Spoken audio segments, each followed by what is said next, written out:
A matrix is used to store a set of values of the same type. Every value is stored in what's called an element. The word MATLAB is actually short for Matrix Laboratory, so everything in MATLAB is written to work with matrices. A matrix looks like a table. It has both rows and columns. So a matrix with m rows and n columns is called an m by n matrix. These are called its dimensions. So for example, this matrix has two rows, rows 1 and 2, and it has 1, 2, 3 columns, so we call this a 2 by 3 matrix. Sometimes we use the word array to refer generically to either a matrix or a subset of a matrix, which is called a vector.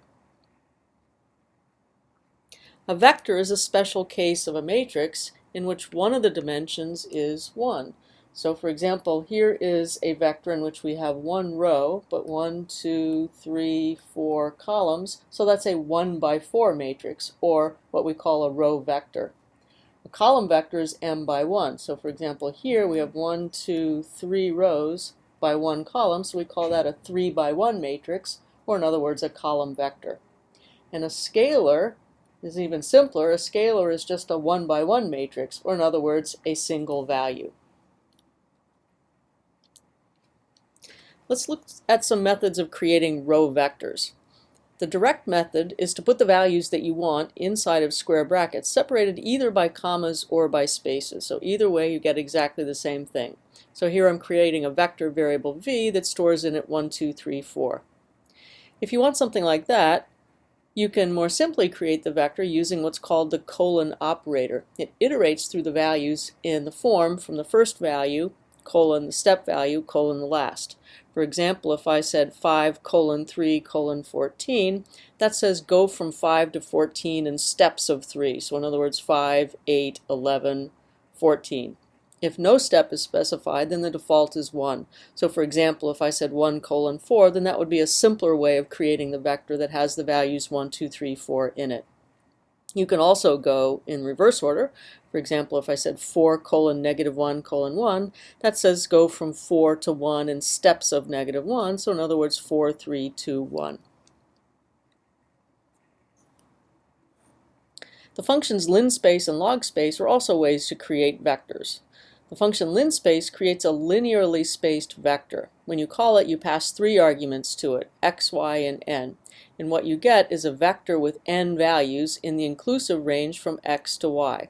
For example, if I said linspace 4, 7, 3, that says I want 3 elements all together in the vector, linearly spaced, including the 2 endpoints, which would be 4 and 7. So in other words, it figures out the step value is 1.5. So we start with 4, we add 1.5 to get 5.5, we add 1.5 to that to get 7. So we get 3 values in the vector altogether, linearly spaced between 4 and 7. If you leave out the third argument, the default is that you get 100 points. The function logspace creates a logarithmically spaced vector. Again, when you call it, you pass 3 arguments, x, y, and n, and what you get is a vector that has n values in the inclusive range from 10 to the x to 10 to the y. So for example, logspace 2, 4, 3 gives me 3 elements in the vector altogether, logarithmically spaced between 10 squared and 10 to the 4th. So in other words, we get 100, 1,000, and 10,000. If you leave off the third argument for logspace, the default is that you get 50 points.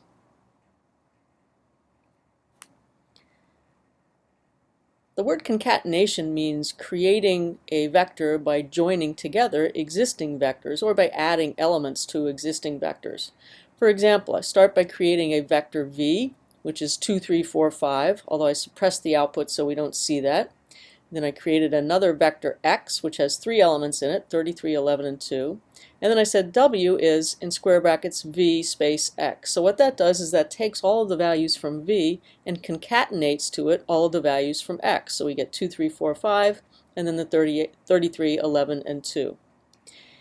I then created a new vector variable, new v, which is v space 44. So in other words, we're taking all of the values in v, 2, 3, 4, 5, and adding to the end 44. And again, that's called concatenation when you add values together in that way.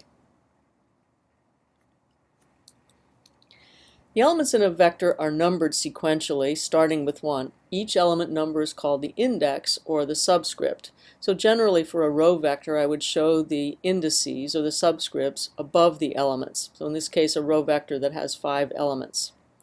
To refer to an element of a vector using its index or subscript in parentheses. For example, vec parentheses 4, and the way I'll say that out loud is vec sub 4, short for subscript, is the 4th element of a vector called vec, assuming that it does have at least 4 elements. You can also refer to a subset of a vector by using an index vector, which is a vector of indices. For example, if I said vec parentheses and then in square brackets 2, 5, that refers to the 2nd and the 5th elements of the vector. If I use the colon operator, if I said vec 1 colon 4, that would be, in other words, vec parentheses 1, 2, 3, 4. So in other words, I would get the first 4 elements of the vector. You can modify elements in a vector. So for example, if I said vec sub 3 gets the value of 11, it's going to change the 3rd element in the vector from whatever it was to now be 11. You can also extend a vector by referring to elements that don't exist yet. And if there's a gap in between the original vector and what you've just extended it to, it will put zeros in the gaps. So here, for example, I created a vector variable called vec, which has 2 elements in it, 3 and 9. And then I said vec sub 4 colon 6. So in other words, referring to the 4th, 5th, and 6th elements in the vector, which currently don't exist, gets the value of, and then a vector that has 3 elements. So I had 2 elements, I've said nothing about the 3rd element, and now I'm specifying what the 4th, 5th, and 6th elements are going to be, so it puts a 0 in the 3rd element. This is called extending a vector, and it's something MATLAB will do, but it's actually not a good idea. It's not a very efficient way of doing things, so if it can be avoided, it should be avoided. So we've seen how to create row vectors. A column vector is an m by 1 vector, and the direct method of creating a column vector is to separate the values in square brackets with semicolons instead of spaces or commas. You cannot directly create a column vector using methods such as the colon operator, but you can create a row vector using those methods and then transpose it to get a column vector. Transposing means reversing the rows and the columns. So if you have a row vector and you transpose it, you get a column vector instead. If you have a column vector and you transpose it, you get a row vector instead. So again, you can create a row vector first and then transpose it to get a column vector.